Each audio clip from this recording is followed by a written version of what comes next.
మనిషిని తీసుకుంటే లైన్లకు ఎట్టట ఉంది ఏం కథ మరి అసెంబ్లీ సంగతి ఏంది అనేది చూద్దాం. నిన్న పెద్ద మనిషి ఫామ్ హౌస్లోకి వెళ్ళి చిన్నగా మెల్లగా ఎక్కడికి వచ్చిండు? అసెంబ్లీకి వచ్చిండు. పెద్ద మనిషి.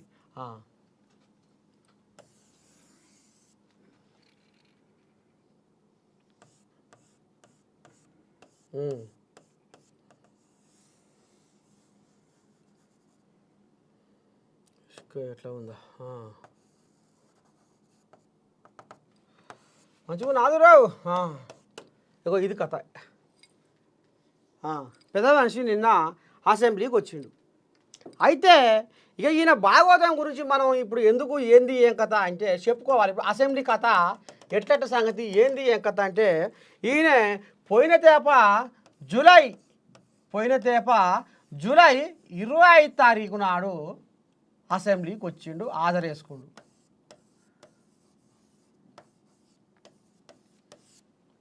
జూలై 25 తారీఖు నాడు అసెంబ్లీకి వచ్చి హాజరేసుకొని ఇక మళ్ళా జాడ పత్త అసలు ఇక పిలిచినా కానీ సప్పుడే లేదు, సరిలేదు, పోయిండు తమాషగా మళ్ళా బాయి కాడ ఆండబెట్టిండు. ఇక అక్కడ గజ్వేల్ జనాలకు కూడా ఏది ఎక్కలేదు, తమాషగా ఇక బాయి కాడనే ఆండబెట్టిండు. మళ్ళా ఇక నిన్న 12 తారీఖు నాడు ఇక తమాషగా అసెంబ్లీలో అడుగుపెట్టిండు. మరి పెట్టినప్పుడు షెడ్డో పడ్డో మరి బడ్జెట్ సమావేశం మరి ఎట్లా చేద్దాం, ఏం మాట్లాడదాం, ఏం కథ అనేది ఇక మరి షెడ్డో పడ్డో ఏదో బీఏసీ మీటింగ్ ఉంటుంది కదా, ఆడికి పోలేదట. హాజరు వేయించుకుండు, కథం చలో పోయిండు. మరి ఇవాళ ఇంకా వస్తాడో రాడో తెలియదు.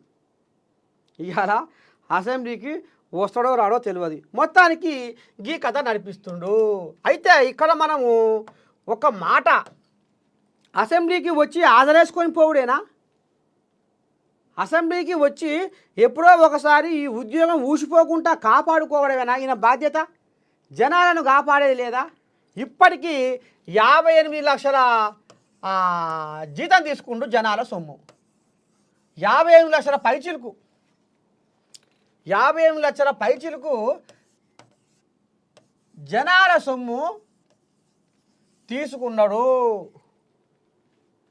మరి ఈయన ఏం చేస్తున్నట్టు, మరి ఎట్ట చేస్తున్నట్టు అంటే ఈయనకు ఇప్పుడు ఓడిపోయినాక కూడా ఇంకా అహంకారం తగ్గలేదా అనేది ఇప్పుడు ఊరూరా చర్చ నడుస్తుంది. కేసీరావు ఓడిపోయినాక కూడా అహంకారం ఇంకా తగ్గలేదా, దొరతనం ఇంకా పోలేదా, జనాలు కుర్చీ కూర్చుకొని ఫామ్ హౌస్లో వండబెట్టినా కానీ దొరతనం ఇంకా పోలేదా అంటే పోలేదు అనేదే మనకు కళ్ళకు కనపడతా ఉంది. దానికి నిదర్శనం ఏందయ్యా అంటే అసెంబ్లీకి రాకపోవడమే. ఇక ఈ పెద్ద మనిషి ఒక మాట చెప్పుకోవాలి. ఇప్పుడు తెలంగాణ ప్రజలు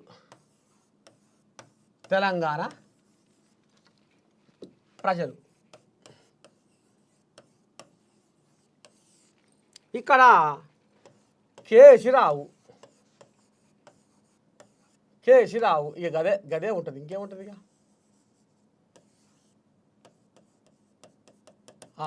అయితే కేసీరావు అంటే ఇప్పుడు జనాలు ఇంకేమనుకుంటారు, వీళ్ళ అహంకారం ఇంకా తగ్గిపోలేదు,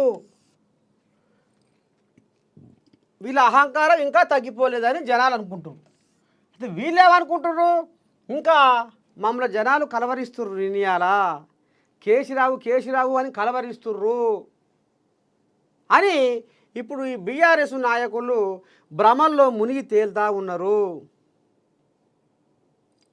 జనాలు మాత్రము ఇంకా వీళ్ళ అహంకారం ఇంకా తగ్గలేదు, ఇప్పటికి కూడా అసలు అసెంబ్లీకి పోతలేరు, జనాల సమస్యల గురించి వీళ్ళు ఏం చేస్తలేరు.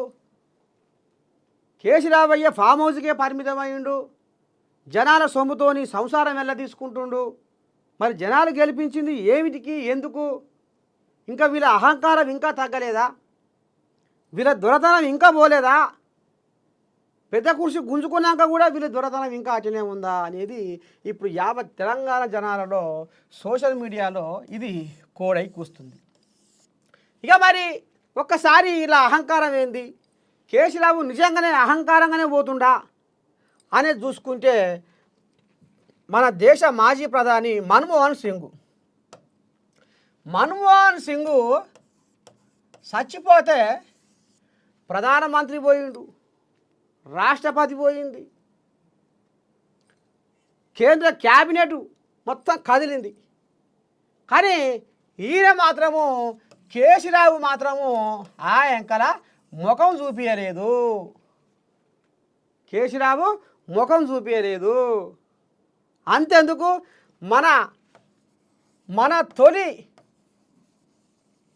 మన తొలి తెలుగు ప్రధానమంత్రి ఎవరయ్యా? పివి నరసింహారావు. ఈయన చచ్చిపోతే కూడా ఢిల్లీలో ఉండి ఆయన ముఖం చూడలేదంటే ఇదేంది? జనాలు అనుకుంటున్నట్టుగా అహంకారమే అనేది మనకు తేడా తెల్లమవుతుంది. ఇగో ఇది కథ. ఇక ఈయన గద్దెనెక్కినాక అన్నట్టు మర్చిపోతున్నా ఇంకో ముచ్చట. ఈయన 2004లో కేంద్ర మంత్రిగా పనిచేసిండు. ఈయన 2004లో కేంద్ర మంత్రిగా పనిచేసిండు. అప్పుడు అక్కడ మరి పార్లమెంట్లో షెడ్డో పడ్డో అదో ఏదో అడగాలి కదా, జనాల తరపున పోవాలి కదా, మొత్తం మర్చిపోయిండు. ఇక ఈయనకు ఉంటారుగా సహాయ మంత్రి. ఈ సహాయ మంత్రి పోయి ఇక షెడ్డో పడో ఆడ ఈయన బదులు కేసీరావు బదులు ఆడ పార్లమెంట్లో మాట్లాడుతుంటే స్పీకరు సోమనాథ్ చటర్జీ ఊకవే ఏం మాట్లాడతావే, ఏడా మీ మంత్రి ఏడా, మీ ఆముగ్దారు ఏడి, ఆయన వచ్చి సమాధానం చెప్పాలి, నువ్వేదే మాటకు శరానికి వస్తున్నావు అని ఆయన కూడా ఈయన తిడితే అయ్యో నా వల్ల ఒక మనిషి నింద మోస్తుండు, బదునాం పాలవుతుండు, మరి నేను పోకపోతే ఎట్లా అనే సోయి మాత్రము కేసీరావుకు లేదు. ఏంది ఇది? అహంకారము. ఇగో గిసవంటి కథ. అంతేందుకు ఈయన గద్దెనెక్కినాక కేసీరావు సీఎం అయినాక ప్రజల సొమ్ముతోటి ప్రగతి భవన్ కట్టుకొని దారి చుట్టూ ఇనుప కంచెలు చుట్టుకొని ఈగలు దోమలు జొర్రకుండా చేసుకుంటూ ఎమ్మెల్యేలకు అపాయింట్మెంట్ లేదు, మంత్రులకు అపాయింట్మెంట్ లేదు. ఎవడైనా ఆ గేటు కాడ ఎర్రటి ఎండల నీలిగి యాష్ట కొని వెనక మళ్ళీ పోవలసిందే. చూడలేదా? గద్దరన్న కూడా పాటల తూట, గద్దరన్న కూడా పాపం ఎర్రటి ఎండల నీలిగి నిలబడి నీళ్ళు లేక దూపై మన్ను మసాడం జాలి లేక వచ్చిండు. అయితే ఇక గిసవంటి కోళ్ళాగా ఈ సెక్రటేరియట్ రాకుండా మొత్తం ఇక ఈ ప్రగతి భవనే ఆయనకి ఇల్లు అయిపోయింది. సెక్రటేరియట్కు రాకుండా మొత్తం ప్రగతి భవన్నే అండబెడితే ఇక్కడ సెక్రటేరియట్ అధికారులు మరి ఇక ఫైళ్ళు ఉంటాయి కదా, సంతకం చేయాలి కదా పెద్ద మనిషి. ఇక ఒక్కొక్క ఫైలు అధికారులు మొత్తం లైన్ కట్టి ప్రగతి భవన్ పోతారు. ప్రగతి భవన్ పోతే ఈయన సంతకాలు చేయాలన్నా. ఇక వాళ్ళను కూడా ఆరిషమ తీపిచ్చుడు, వాళ్ళను కూడా సీతమ్మ శర వాళ్ళకు. అయ్యో భగవంతా ఏంది గందరగోళము, పెద్ద మనిషి జర్ర సచివాలయం వస్తే షెడ్డో పడో సంతకం చేయించుకుందాము, వీడికి రాడాయే, ఆడికి పోతే టైం ఇస్తలేడాయే. ఇక ఆడ కూడా ఎర్రటి ఎండల నిలబడి ఆఖరికి వస్తార కల్లా ఆ ఫైళ్ళు వేల కొద్దిగా పెండింగ్లో పడ్డాయి. ఇంకో ఇట్లా ఈ మోపున వేల కొద్దిగా పెండింగ్లో పడిపోయిన ఈ అధికారులకు కూడా పానం ముక్కులకు తెచ్చిన ఘనత ఎవరిదయ్యా తెలంగాణలో అంటే ఇగో ఈయనది, పెద్ద మనిషిదే. ఇగో ఈ రకంగా ఉద్దారకం చేసిండు, ఈ రకంగా గిట్లా చేసి ఇక దేనికి అహంకారమే చూపించిండు. మరి ఇప్పుడు ఓడిపోయినాక కూడా ఈ అహంకారం ఎందుకు తగ్గుతలేదు? ఇవాళ ఎమ్మెల్యేగా ఉండి ఇవాళ 58 లక్షల పైచీలకు పశలు ప్రజాధనాన్ని ప్రజల సొమ్ము తీసుకొని ఇలా ప్రజలకు సేవ ఎందుకు చేస్తలేడు, ఈయనకి ఇంకా మీదంగా ప్రతిపక్ష హోదా ఎందుకు అనేది ఇప్పుడు సోషల్ మీడియాలో రచ్చ రంబోలా ఈ కోడి కోడి కోడి కాదు కోడి పుంజై కూస్తుంది సోషల్ మీడియాలో. ఇగో గిస వంటి కథ నడిపిస్తుండు. ఇక ఇంకోటి ఏందయ్యా ఈ కేసీ రామయ్య గురించి అంటే, అంబేద్కర్